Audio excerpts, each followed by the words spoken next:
Well, good afternoon, everybody. This is Bob Elson. We're set as usual for our Saturday afternoon show. And we're delighted to have an old friend and one of the top football coaches in the country, Neil Armstrong, the head coach of the Bears, who's been our guest many, many times, and we always look forward to having him, and we always enjoy seeing him. And believe me, as I mentioned to George Hallis one day a couple of months ago, the Bears are in good hands. Mr. Hallis has no worries. And the Bears have done very well. So we'll be talking with Coach Armstrong. He'll be our guest in just about 1 minute. We're delighted to have Coach Armstrong, the head coach of the Bears, at Northwest Federal today. Coach, a lot of fans wonder, a lot of the people standing around here today, knowing you were going to be here, wonder, what happens with a pro football team at this time of the year? We know you're not playing every Sunday. But what's going on in the front office or in the planning stage, or what's happening with the Bears? Right now, Bob, of course, Jim Finks is trying to sign the players that we drafted, and we have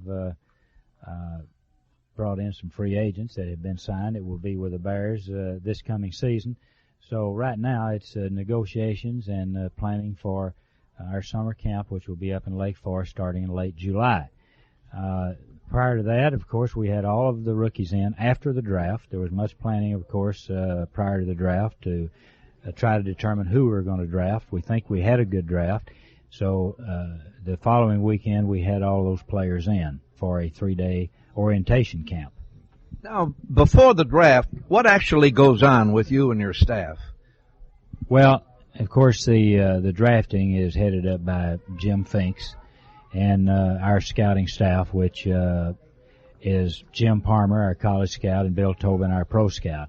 So we rely heavily on them, and we rely heavily on Blesto, a scouting organization to which the Bears belong. They were one of the original people that were involved in this scouting combine.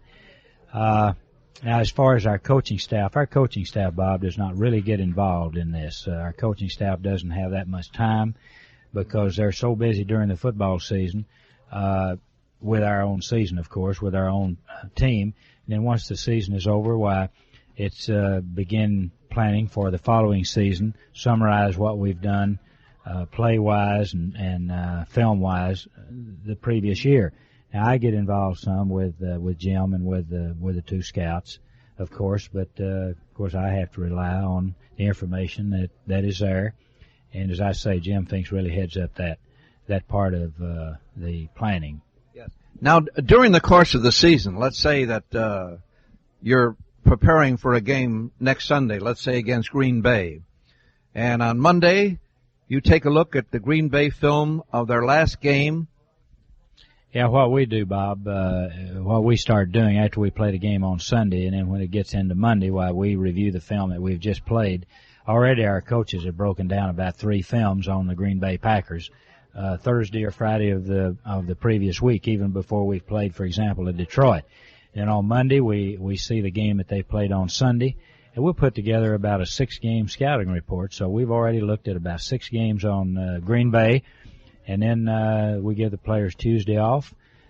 We will then plan even further, and then when the players come back on Wednesday, we give them the scouting reports, and we start to work on Green Bay. So it's the same thing over and over and over, and we'll come up with about a 6-game report on every team that we play. Yes. When you have films, for example, of the Detroit Lions, then it comes up to game day, do the things that you anticipated run pretty true to form? Well, they usually do, but you know, things happen on game day that you try to anticipate what's going to happen, but you don't know when it's going to happen or how it's going to happen.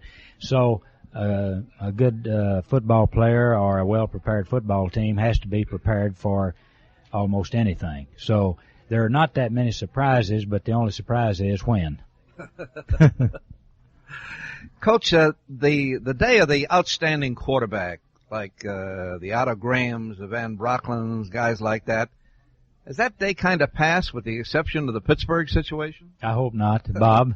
I hope that, the Bears will have one that's going to be as outstanding as a Terry Bradshaw or an Otto Graham or a Bob Waterfield. And I think we do have some good quarterbacks on this team. Of course, Avellini's been around for a while, and Bob has played some good football for the Bears. Mike Phillips had a good year last year. Mike is some 32 years old, but Vince Evans, I think he's kind of an athlete that a Terry Bradshaw is, and I think that someday Vince might be that kind of a quarterback. Yes, you hear football people talk, and he seems to be highly regarded. Well, Vince is young, and he got a little bit of experience last year. It's too bad that he did come down with a staph infection because it slowed his progress down a little bit, but we hope that he'll be able to play some more for us this year, and it takes experience. It takes time, just like it took Terry Bradshaw a few years before he was really a great quarterback. Do you expect Pittsburgh to dominate the scene again next year? Well, I think Pittsburgh is going to be tough again. Right now, they are the team that everybody's shooting for, and no one has won as many Super Bowls as they have, and I don't see them deteriorating, but everybody's always after them every football game. Last year, they only won 12 games. Well, I wish we could win 12. They won 2 more than we did, but they're on our schedule this year, so I guess we're going to find out just how great they are, and we know they are. Are they as tough defensively as Tampa Bay? I don't think they are, Bob. I think they're one of the top defensive football teams in the league, but right now Tampa Bay is the best defensive football team in the National Football League. Well, that's really something, isn't it? Well, it is, yeah. We have to play them twice a year, of course, and they're tough to penetrate. Last year, fortunately, we beat them in the last game. We played them 14-0. And in order to do that, our defense had to come up with 5 interceptions against our offense, and we had to block a punt in order to put us in field position for the other touchdown, but it was good enough to win. That was really some game. Well, it was a good one. For a Bear fan, it was. Yeah, I think that there's a rivalry being built up between the Chicago Bears and the Tampa Bay Buccaneers, just like I think there's a great rivalry between the Green Bay Packers and the Chicago Bears. So even though the Bears have played Detroit for years and years, for some reason there has not been that rivalry that has been perpetuated between the two teams. But after last year, after our beating them 35-6, 10 days later they beat us 19-0 or 20-0, I guess it was. I think maybe the present Bears will see that there is more of a rivalry and there is more of an importance between the Lions and the Bears. A coach in baseball running a major league team has a problem of trying to get a team up every day, but still they're playing every day, and they anticipate all these things. But when you fellas, like you play 1 game a week, do you have a tougher job, or do you have an easier job than a coach would in baseball? Well, I think our job is easier than it is in baseball. I think in baseball, of course, you have to have people that play well consistently, that have even temperaments. And I'm not sure it's that easy to do because you're traveling all the time. You're playing either every day or every other day, and you're playing double headers. I think it's tough, to keep them up all the time. I think it's the same way in baseball and hockey and basketball. I'd rather coach football, of course. You have to get them up once a week. The thing you have to be careful of is that they're not ready to play on Friday or they're not ready to play on Thursday. I know there's sometimes we say this when we're preparing a team to play on Sunday. We'll see a Thursday practice or a Friday practice, and we'll say that practice was too good. We were ready too early. I think sometimes that does happen, and by the time you get there on Sunday, a team has already peaked. So that is a responsibility that you have as a coach, is you have to try to gear them so they'll be ready to play on Sunday, not on Saturday. Yeah, that's right. That's an interesting point. But it's the same thing as, for example, bringing a fighter up too fast for a big fight or getting a horse ready for a big race. 10 or 12 days too soon. Well, I think that's one of the things that you have to do as a coach, as a coaching staff, is to get your team ready to play on Sunday, and I think that's why a lot of coaches, it takes you a little while in this league in order to do that, and that's why not many coaches like Monday night games, is because you're getting your team prepared, you get in that rhythm of being ready to play on Sunday, but you don't play until Monday night. And then, by the same token, I think that's why a lot of teams that play on Monday night don't do as well the following Sunday, because again they're geared to that play on Sunday, give them a day off, and then come back on Wednesday and start again. I think the more experience that you have in this league, probably the better it is, and that's the way with players too, in order to prepare for these games that are a little off schedule. Coach, as the head coach of the Bears, how do you divide the offensive and defensive responsibilities? What, are you the last word on what they do? Naturally you are. You're the head coach. But how much of the business of opinions about how the game should be played do you leave to your defensive and your offensive coach? Well, to begin with, we have a system, offense and defense, that I, of course, know what we're doing offensively and defensively. I know everything we're doing special teams-wise on all of our kicking games. I'm supposed to know that, and I do. But when it gets down to the preparation for games, offensively, defensively, special teams, our coaches are really they're the technicians. They're the people that break the films down. They're the people that look and come to me with the recommendations on what we do offensively and defensively and in the kicking game. So they put the game plans together. Naturally, I approve of it, and once a game is in full swing, then it's the decision-making time. And when those decisions come, whether we're going to punt the ball or kick a field goal, or whether we're going to run a goal line defense out in the middle of the field during the game, or whether we're going to throw on third down or fourth down, that decision is mine. But ultimately, when it gets down to how well that team performs, it's what the players themselves do, how they perform. Yes. This is of course a hypothetical question, and you couldn't. It's a tough thing to answer. But if you decided, for example, in a game, that every time that you punt that ball, you were going to punt it out of bounds, give the other side no chance all day to run a football back, what do you think would happen? If we kicked it out of bounds every time? Every time. Well, if you had a kicker, Bob, that could do that, I'd think that'd be a pretty good thing to do. It would be to kick it out of bounds. But one of the reasons that you don't is because people put the rush on you from the outside. They try to contain there, and it's not that easy always to kick the ball towards the sidelines. And one of the things that you do is you take a chance that you're going to cut down your average on your punt. Sometimes maybe 10 yards, maybe 5 yards. And if he kicks it off the side of his foot, you may get a 10-yard punt. Now, one of the things you do is you get a kicker that can punt the ball 40 yards, and he can hang it up there for a long time. That's when they started timing football players for 40 yards to see how long it took them to cover those punts. And it was all based on 40 yards because that's about the length of a punt. So we try to get a 40-yard punt, hang up there about 4 to 5 seconds, and then the guy has no chance to return it. Another thing you do is you take a chance every time you try to fair catch that ball down. The guy might fumble it. You might get a turnover. Yeah. So that's another chance that you get is a turnover factor. Our guest today, and we're delighted to have him at Northwest Federal, is the head coach of the Bears, Neil Armstrong. And we'll be back with our guest in just a moment.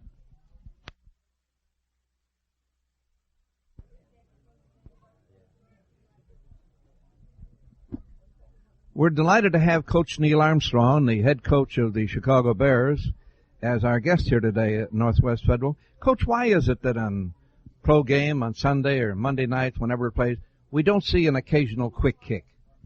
Bob, that's funny that you would ask that. My wife, she loves the quick kick, and she would. Oh yeah, it really, that's kind of an inside joke with us. She wants to see that quick kick.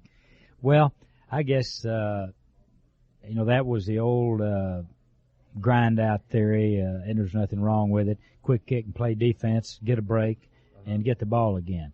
Well, in this league, everybody's always thinking about scoring, and so you don't want to give up that down. That usually happens on second or third down. So you don't want to give up the ball. Everybody wants the ball as much as they can. You usually have the ball about 12, maybe 13 times a game. So you don't want to give up that opportunity to score. So basically that's it. Passing and running, or passing versus running, or running versus passing. What is the perfect complement? 50 or 50% of each, or? Oh, I would say if you threw the ball about 40% of the time and ran it about 60% of the time, on every down, let's just say all through the game, that would be a pretty good compliment of one to another. I think you're seeing more passing, though, in this league in the last few years, the last couple of years, because of the rule change. The Bears used to be, since Peyton has been with the club, has been more run-oriented than it has been pass-oriented. Last year, we threw the ball more than we had thrown it.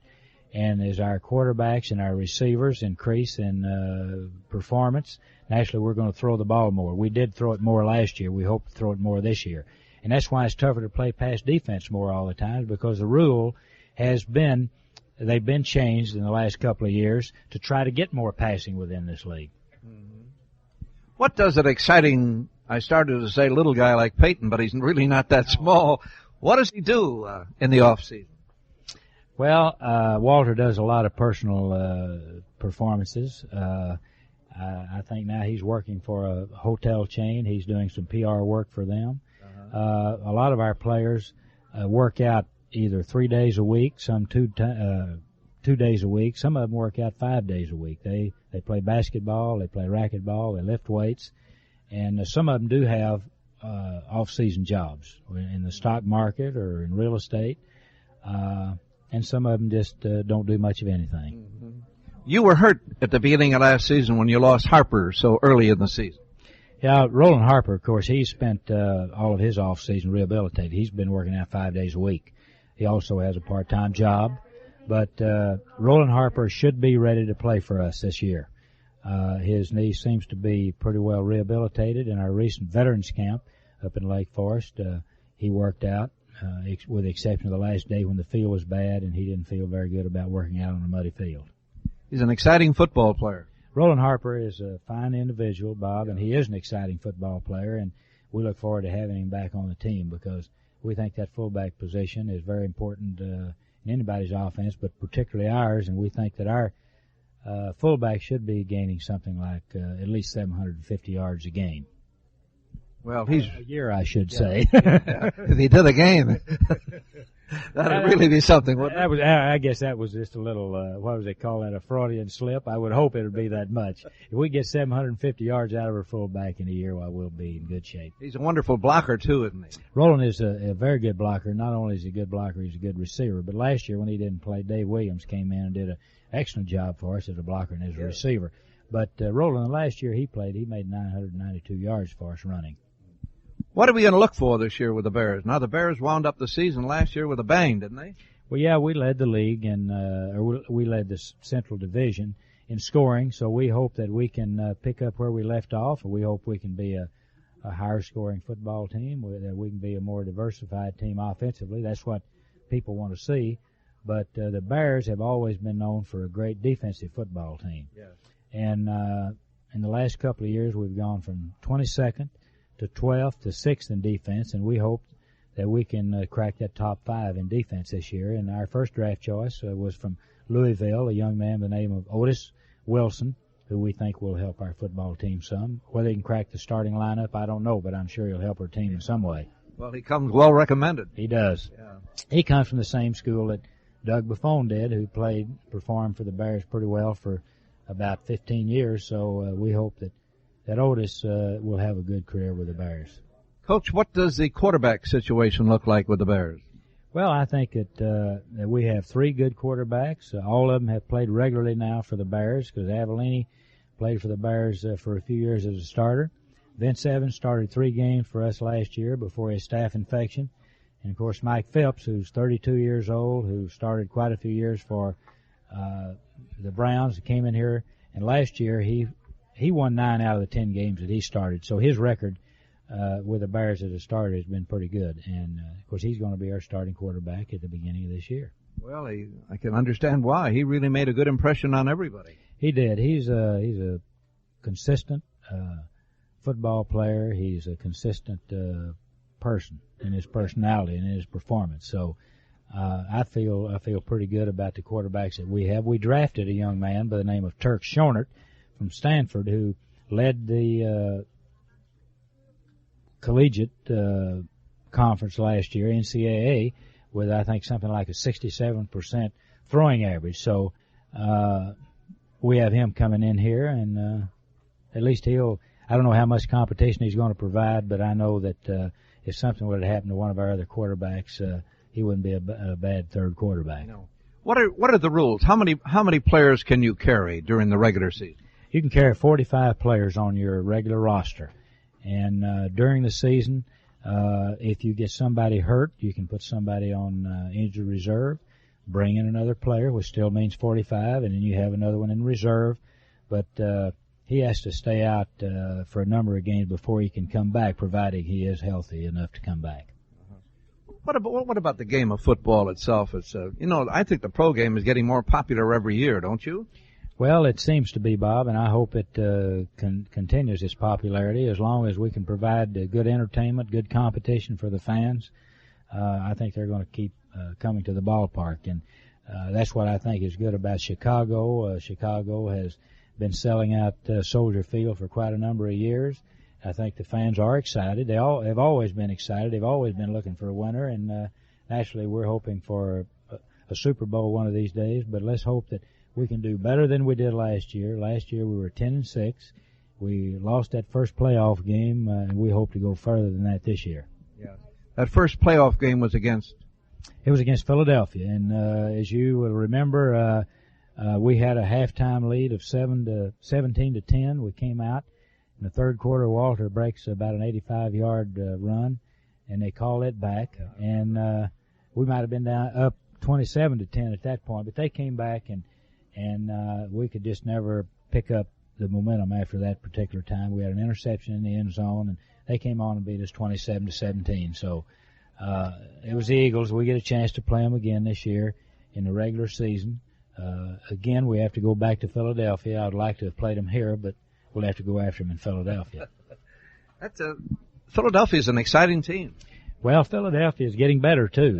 They had a good year last year, and their defense is getting better. And of course, they have Ron Jaworski as their quarterback, and he plays very well for them. And he has that big Carmichael, who's a tough one. He's 6'8", and he has a string going right now. He's broken all records as catching passes in consecutive games. He caught a couple of touchdowns against us last year too. How is St. Louis going to be? Well, St. Louis, I think they're going to be tough. We don't have to play them though, and during the regular season, but they're our last preseason game here in Soldier Field, and I'm sure after we licked them 42-6 here in the last game, they're going to come in here with fire in their eyes, even though it's a preseason game. Yeah. Our guest today, and we're delighted to have him as the outstanding head coach of the Bears, Neil Armstrong. We'll be back with our guest in just a moment. Our guest today at Northwest Federal is Coach Neil Armstrong, the head coach of the Bears. Coach, occasionally somebody writes or you hear somebody on the air saying reference to the pro game that it's a dirty game. I don't subscribe to that at all. I think it's a rough and tumble game, the kind of thing that you expect, but you haven't seen any obvious dirty signs, have you? No, there are occasionally, Bob. There are times when a football player will take a cheap shot at another football player. And, of course, that is commonly described as violence. And the one thing that Pete Rozelle, the National Football League, and all the coaches and all the players in the league are concerned about is violence. And no one teaches a football player to play dirty. No one really is trying to hurt anybody. They're trying, obviously, to tackle people, to make a good block. But nobody ever teaches violence or try to get another player out of a football game. And that's something that we all are looking for, and that we're trying to diminish in this league. But because I think generally we have a good game, we have a cleanly played game, and we hope we have an entertaining game. And that's what the people are looking for, a competitive, clean football game that everybody enjoys. Well, it gets more popular every year. Pro football really high on the list of popularity with the fans around the nation. Nice of you to come over today. You're looking well. You're looking mentally, that side of the game, does that bother you, the worry about the game? Well, you always worry about whether you're going to win or lose, but the thing is, if you lose, you can't wait until the next week so you get an opportunity to win. If you win, you don't have much time to really think about it and enjoy it because you have to start work on the next one. But believe me, I'd rather look back and enjoy that win for a few hours and get ready for the next one than I would to worry about losing or whether we're going to lose again. That's right. Coach, thanks so much for being with us today. Lots and lots of luck to you. Bob, thank you very much. It's always my pleasure to be with a class gentleman like yourself. Thank you. Very much, Coach. One of the outstanding coaches in the pro game, Neil Armstrong of the Bears. And we said many times the Bears are in good hands with Coach Armstrong. Well, have a nice day. And now this is Bob Elson saying goodbye until next weekend at our usual time.